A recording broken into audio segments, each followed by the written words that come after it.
Στα Γιάννηνα τώρα η διασκέδαση δεν είναι να σταματήσει, ειδικά τώρα τις γιορτινές ημέρες. Οι νέοι και οι νέες ξεφαντώνουν μέχρι το πρωί.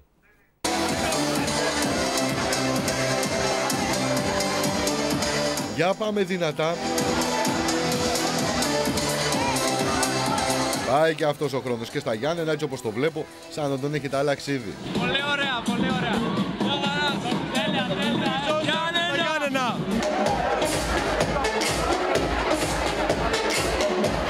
Τέλεια, Γιάννενα, τέλεια. Είναι πολύ όμορφη πόλη, έχει πολύ ωραίες γυναίκες.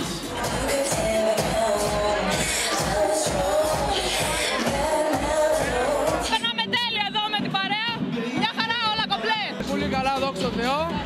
Έχουμε μεν ένα πρόβλημα με την κρίση, αλλά τι να κάνουμε, το παλεύουμε. Αλλά για ποιο λόγο να πάμε στα Γιάννενα? Γιατί μοιάζουμε New York City. Είναι η πιο όμορφη πόλη της Ελλάδας, το πιστεύω. Γιατί η διασκέδαση δεν τελειώνει ποτέ.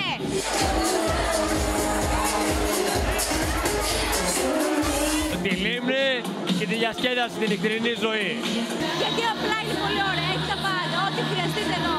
Τη Λίμνη έχουμε διασκέδαση, είμαι κι εγώ. Ευχές θα δώσετε? Υγεία. Υγεία πάνω απ' όλα. Όχι άλλο κρίση, τέρμα η κρίση.